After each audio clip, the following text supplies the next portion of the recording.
और एक एन और एक एस वाले चुंबक को आपस में रखे, वो आपस में खींचने का प्रयास करेंगे। ये जो चुंबकीय शक्ति है उसके कारण। तो पृथ्वी भी तो एक चुंबक है, चंद्रमा भी तो एक चुंबक है। उसके अंदर भी मेटल है, वो भी घूम रहा है लगातार, सारे ग्रह घूम रहे हैं।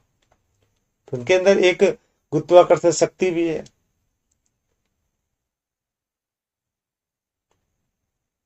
उनके उनके अंदर चंद्र ये चुंबकीय शक्ति भी है।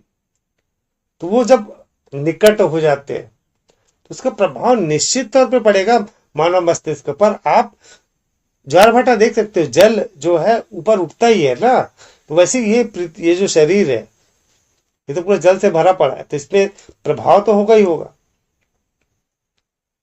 मस्तिष्क पर, मस्तिष्क में पूरा रक्त भी, रक्त है, जल है, पूरा मस्तिष्क भरा पड़ा है।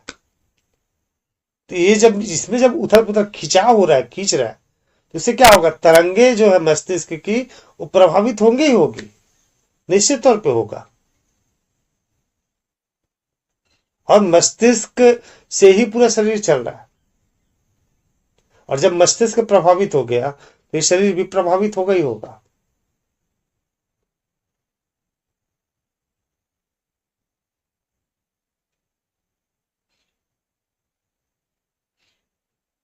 आपने सुना होगा, ठंड जैसे आता है ये शरीर बनाने का समय है, शरीर से बढ़िया बन सकता है, हृष्ट पुष्ट हो सकता है।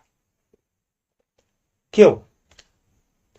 क्योंकि उस समय सूर्य पृथ्वी से दूरी पर है, अर्थात मस्तिष्क उस समय रिलैक्स के मूड में रहता है, आराम के मूड में रहता है, क्योंकि सूर्य की जो चुंबकीय शक्ति है मस्तिष्क पर कम प्रभाव डाल रही होती है।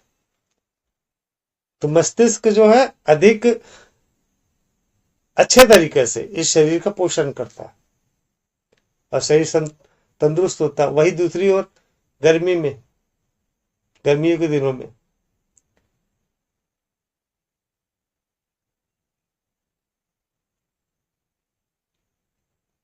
ये बातें कुछ लोगों ने, जो जानते नहीं थे, इसको समझे नहीं थे, उन्होंने अंधविश्वास के रूप में फैला दिया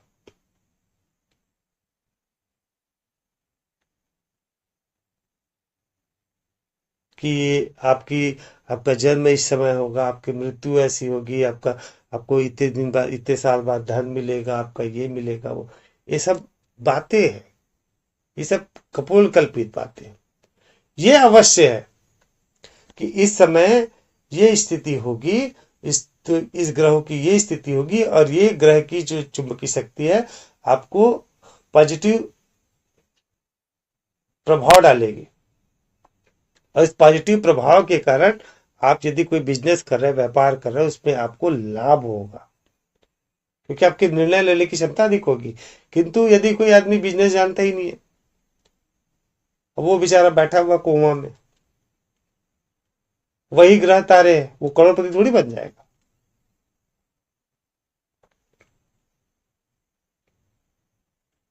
ये भविष्यवाणी किसके लिए हो गई? जो व्यापारी है तो उसके लिए, व्यापार के लिए अच्छा होगा। जो नौकरी पेशा है तो उसके लिए कहा जाएगा कि आपके ऑफिस वगैरह में आपका मान सम्मान बढ़ेगा, या आपके प्रमोशन भी हो सकता है, क्योंकि आप अच्छा कार्य करेंगे तो आपका प्रमोशन होगा ही होगा ना। ये उससे जुड़ा हुआ है, क्योंकि ये इस समय आपके जो तरंगे हैं जन्म के बाद से जो स्थापित हो चुकी है, बन चुकी है, और वो तरंगे अभी जो ग्रहों की स्थिति है वो एकदम मैच कर रही है, दोनों मैच हो रहा है। मैच हो रहा है मतलब आपका मस्तिष्क अधिक प्रभावशाली है। आप नौकरी पेशा में तो क्या होगा, आपका जो कार्य होगा उस ऑफिस में बहुत अच्छे से होगा, आप अच्छे से निर्णय ले पाओगे, तो निश्चित तौर पे कहा जाएगा कि ऑफिस में आपका मान सम्मान होगा, हो सकता है आपका प्रमोशन हो जाए। व्यापारी होगा तो कहा जाएगा कि आप इसमें बहुत अच्छे निर्णय लोगे, आपको धन लाभ होगा। और जब धन लाभ होगा तो क्या जुड़ा रहेगा कि इस समय आप जमीन, उस पैसा आप इन्वेस्ट करते हो जमीन वगैरह, इस समय आपके वाहन क्रय या जमीन क्रय का भी योग होगा। उसने मैच कर लिया। आपका जो जन्म के समय जो ग्रहों की स्थिति थी, पहले नंबर पे जो ग्रह था और अभी जो ग्रह की स्थिति है, वो दोनों की चुंबकीय शक्ति या दोनों की तरंगे मैच हो रही है, उसके हिसाब से भविष्यवाणी तय हो गई, बन गई। और यदि विपरीत हो गई तो उस समय आपको बता दिया जाएगा। बोले कि व्यापार में आपको हो सकता है नुकसान हो, आपके ऑफिस वगैरह में नुकसान हो, नौकरी में ध्यान से रखे, आप घर पे लड़ाई होने की संभावना है, जीवन साथी के बीच में अनबन होने की संभावना है, परिवार में किसी की दुखद दुखद सुनने की संभावना है। ये भविष्यवाणी ऐसी होती है ना, आप पढ़ते होंगे। ये भविष्यवाणी इस हिसाब से तय होती है, ये संभावनाएं व्यक्त होती है, संभावनाएं।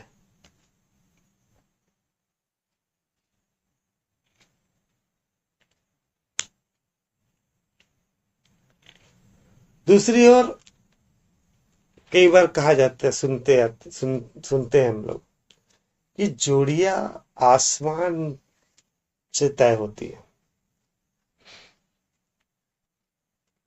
ये बात भी पूर्णतः गलत है।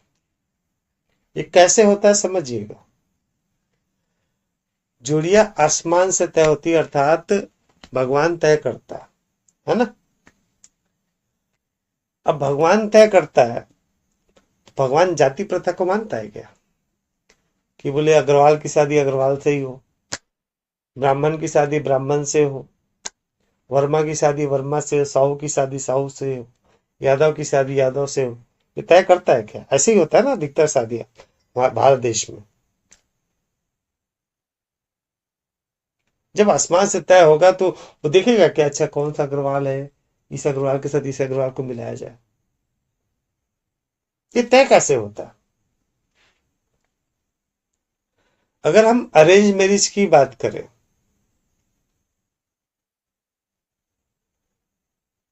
तो दो परिवार जब एक दूसरे के यहाँ जा रहे हैं और दोनों के वाइफ्स जब तरंगे मैच हो रहे हैं, हर ग्रह की स्थिति अलग है, तो उसके वाइब्स अलग होंगे, इसके वाइब्स अलग होंगे, इसकी तरंगे अलग होगी, इसकी तरंगे अलग होगी। साथ ही साथ उनका जो परिवार का स्वभाव, इसका परिवार का स्वभाव दोनों मैच हो रहा है।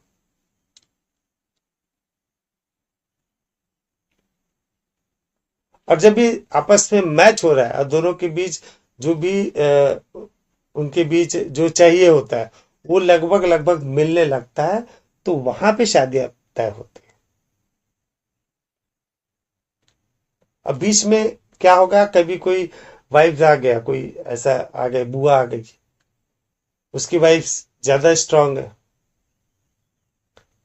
या वो उनकी वाइफ जो है अपने रिश्तेदारों के को प्रभावित कर सकती है और वो आके बोल दी नहीं वो लड़का ठीक नहीं है, वो लड़की ठीक नहीं है, ये ऐसा है। तो जो दोनों के बीच में जो हल्का कनेक्शन था वो कनेक्शन समाप्त हो जाता है, शादियां बंद हो जाती है। तो ये चीज ऊपर से तय थोड़ी ना हुआ, ये तो आपके आपके मस्तिष्क, इस परिवार के मस्तिष्क दोनों मैच हुए, उनकी तरंगे आपस में मैच हुए, विचार मैच हुए, शादियां इस हिसाब से तय होती। और यदि हम लव मैरिज की बात करें तो उसमें परिवार की बात नहीं है, दो व्यक्ति की बात हो गई, दोनों की वाइफ्स मैच हुए और उन्होंने शादियां कर ली। शादियां तो कर ली, शादी करने के बाद दोनों फैमिली सामने आ गए। अब फैमिली सामने आ गए तो उनकी वाइफ अलग है, इनकी वाइफ अलग है, और वो मैच नहीं हो रहा है, तो क्या होगा, धीरे धीरे दोनों के बीच टकराव आरंभ हो जाएगा। लड़की के वाइफ व लड़की की तरंगे लड़के के परिवार के साथ, या लड़के का लड़की के परिवार के साथ मैच नहीं हो रहा, या फिर वो उन्होंने जो प्रारंभिक आकर्षण है, शुरुआती आकर्षण, उसको ही प्रेम में समझ लिया, वहां से फिर टकराव की स्थिति आरंभ हो। तो चाहे हम अरेंज की बात करें, चाहे लव मैरिज की बात करें, ये आसमान से तय नहीं होती, ये मानव मस्तिष्क के द्वारा ही तय होता है। और मानव मस्तिष्क किस प्रकार से प्रभाव डाल रहा है, इस बारे में हमने बात कर ली। सारा खेल केवल मस्तिष्क का है। लेकिन आत्मज्ञानी, जिन्होंने स्वयं को जान लिया है, वो किसी भी स्थिति में अप्रभावित रहता है, क्योंकि मस्तिष्क से उसका कोई लेना देना नहीं होता।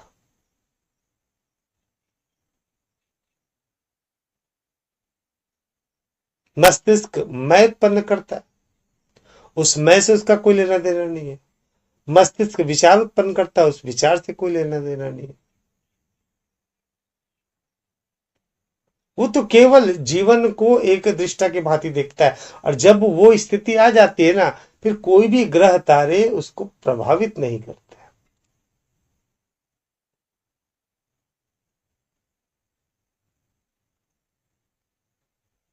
तो क्या हो गया,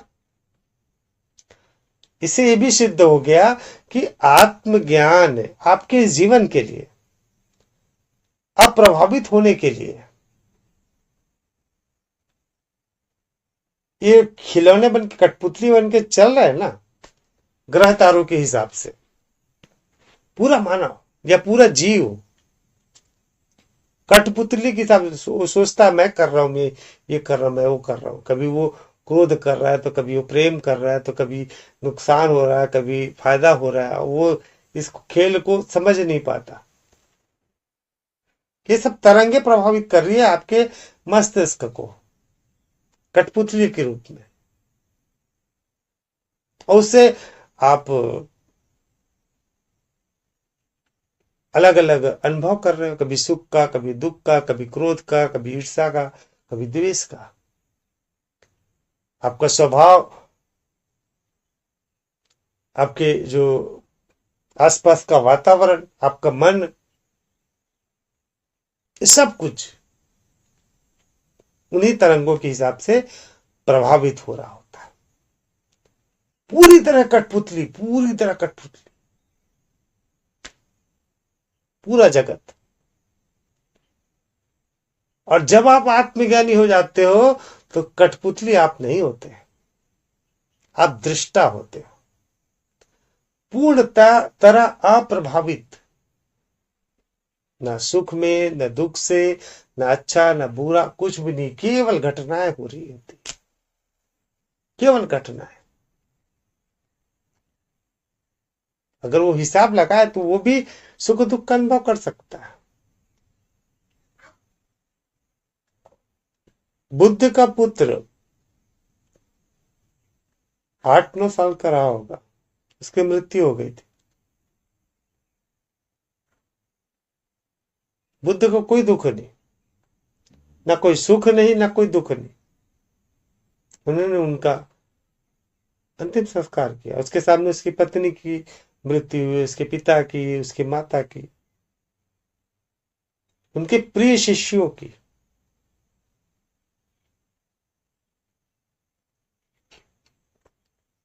पूर्ण तरह अप्रभावित।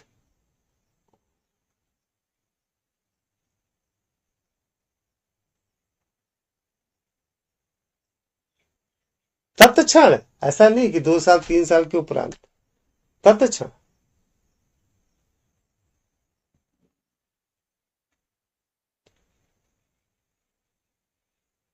क्योंकि आत्मज्ञानी जब दृष्टा हो गया ना, ये घटनाएं केवल घट रही होती है, अन्यथा आप केवल कठपुतली हो, केवल कठपुतली।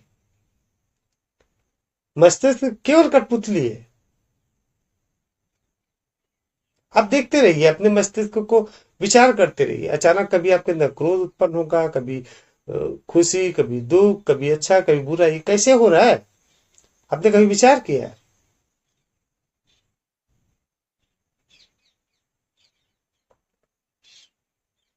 किस समय आपके अंदर एकदम दुख लगेगा, आज मुझे पता नहीं कैसे दुख लग रहा है, आज बहुत अंदर अंदर खुशी उत्पन्न हो रही है। कई बार आप लोगों ने अनुभव किया होगा। कभी अचानक लगेगा, अरे आज आप दिन भर चिड़चिड़े क्यों हो, पता नहीं दिन भर कैसे गुस्सा आ रहा है एकदम। कभी इस बात को गौर किया है? पूरे जीवन में अनुभव अवश्य किया होगा। या आप प्रभावित नहीं है, तो आपके साथ जो जुड़े लोग हैं उस तरंगों से प्रभावित हो गए, और आपके सामने आप शब्द बोलने लगे, तो आपके अंदर भी क्रोध आ गया। वो प्रभावित है उन तरंगों से, और वो आपके साथ आप गलत व्यवहार कर रहे हैं, और आपके अंदर भी क्रोध है, फिर आप भी कुछ ये कर रहे हो। होता है ना ऐसा? तो क्या हो गया, आप केवल कठपुतली हो।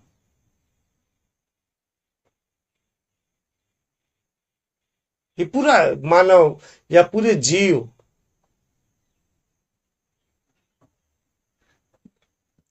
कई बार देखा होगा आप, कहीं पे भूकंप आने वाला होता है, या कुछ प्राकृतिक घटनाएं होने वाली होती है, तो उस समय चिड़िया वहां से उड़ने लग जाती है, चूहे बिल छोड़ के भागने लग जाते हैं, जानवर इधर उधर भागने लगते हैं। कैसे?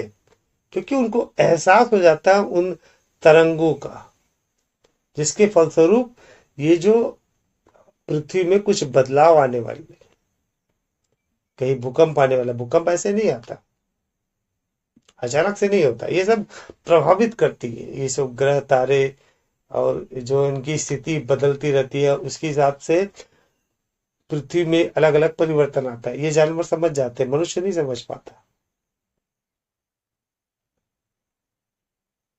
उनकी बाकी पांच इंद्रियों में से दो तीन इंद्रियां ही जागृत होती है, लेकिन छठवीं इंद्रिय उनकी जागृत होती है, तो उनसे उनके अंदर एहसास हो जाता है कि कुछ गड़बड़ है, पृथ्वी में कुछ होने वाला है। तो चिड़िया उड़ने लग जाती है एकदम, झुंड के झुंड चिड़िया उड़ने लगेगी।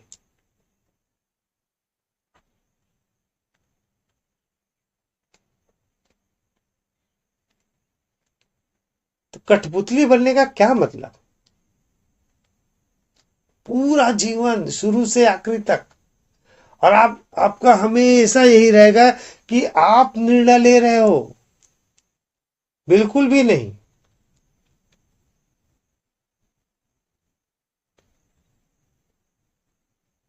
या तो आपका जो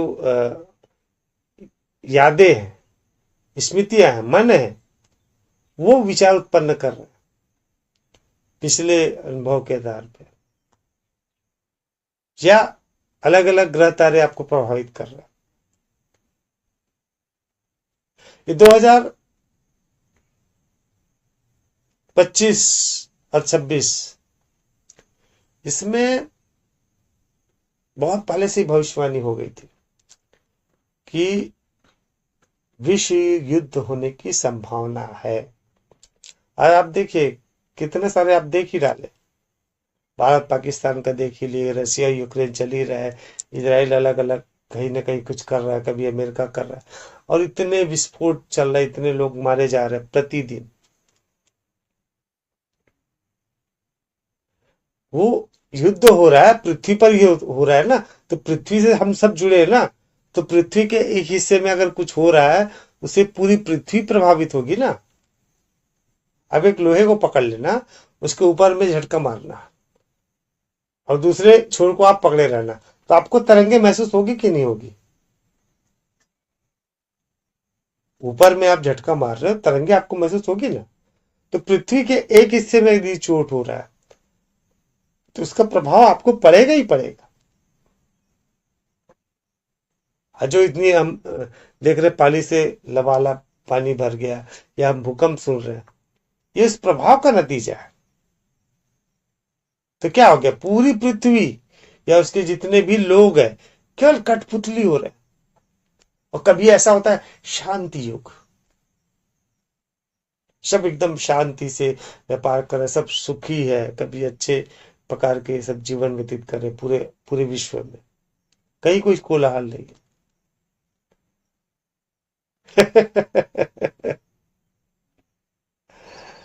कठपुतली का खेल देखिएगा, हमें लगेगा ये कठपुतली खुद चल रही है, खुद घोड़े में बैठी है, या कोई ऊंट चला रहा है, कोई राजा रानी आ गए, और ऊपर थोड़ा पीछे जाके देखेंगे ना, उसको कोई और चला रहा होता है।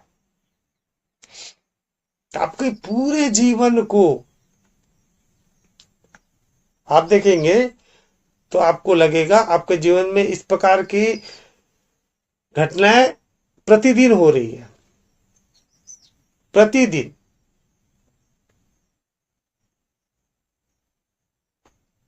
क्योंकि मानव केवल मस्तिष्क के ऊपर ही निर्भर है, पूरा उसका जीवन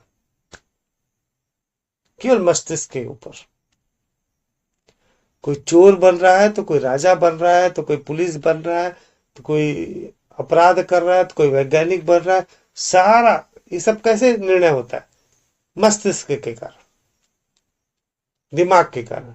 ये मस्तिष्क जो है पूर्णतः प्रभावित होता है इन ग्रह तारों से। आपके जन्म के समय जब आपका मस्तिष्क का विकास हुआ उस समय क्या स्थिति थी, आज क्या स्थिति है, वो आपकी जो एनर्जी है वो उस समय जो ग्रह तारों की जो एनर्जी है उससे मैच कर रही है या उसके अगेंस्ट हो रही है, उससे ही पूरा आपका एक एक दिन बीत रहा है।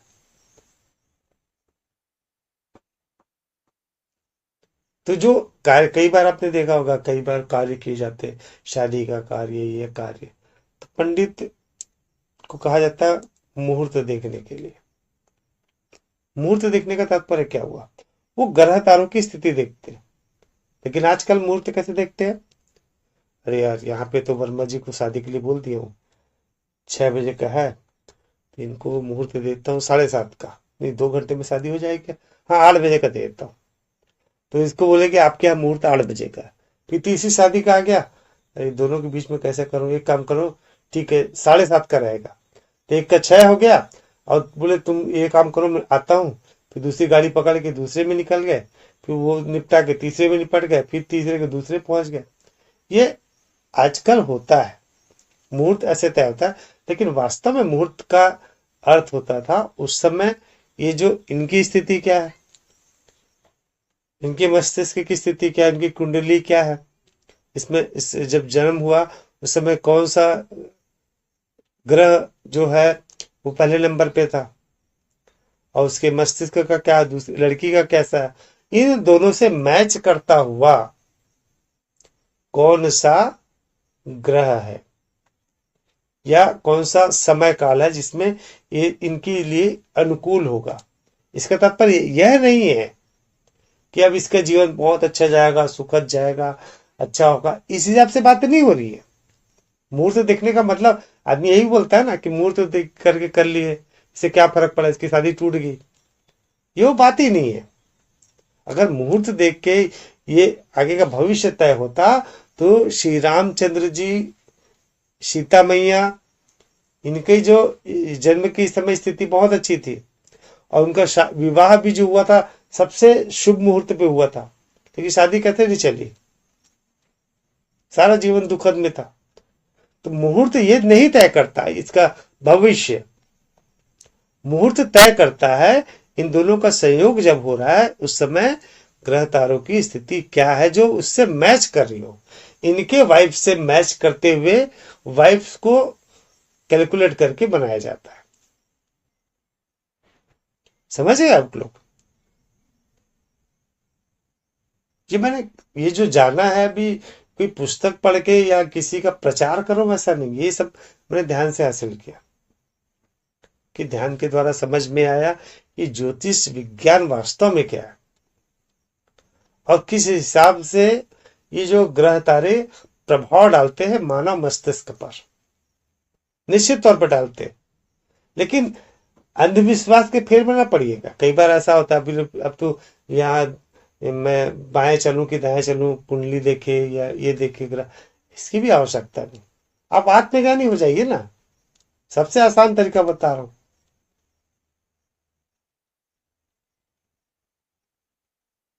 आत्मज्ञानी हो गए, कोई प्रभाव नहीं डालेगा, क्योंकि आप जो है स्वयं को जान गए कि मैं चेतना हूं, आत्मा हूं, शरीर हूं ही नहीं।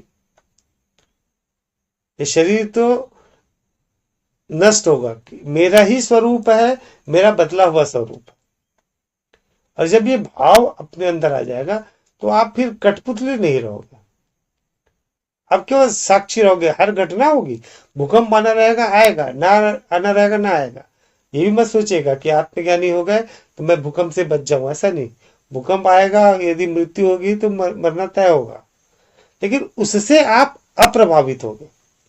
न सुख का होगा न दुख का होगा, केवल घटनाएं होगी। ये पूरा ब्रह्मांड इसी हिसाब से चल रहा है। एक कोई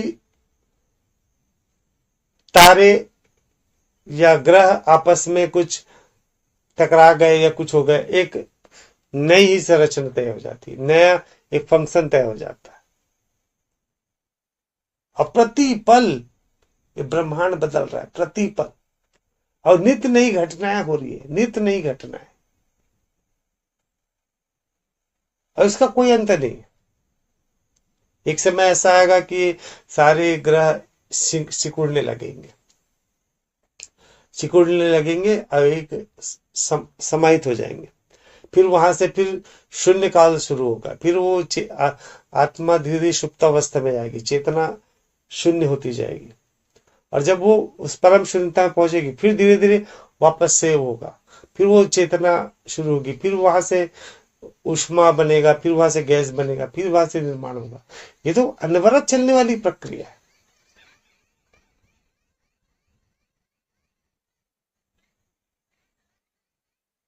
स्वयं को जानिए, कठपुतली बन के मत रहे। अब ये जो मैं करता हूं, मैं करती हूं, इस बात को तो पूर्णतः भुला दीजिए। बिल्कुल असत्य बात है, आप कुछ भी नहीं करते। सब ये मस्तिष्क जो है ना, चला रहा है। ये तरंगे के हिसाब से ये मस्तिष्क अलग अलग भावनाएं व्यक्त कर रहा है, और ये जो मस्तिष्क है फिर शरीर को अलग अलग निर्देश कर रहा है। केवल खेल हुआ, केवल खेल इस ब्रह्मांड, इस प्रकृति के।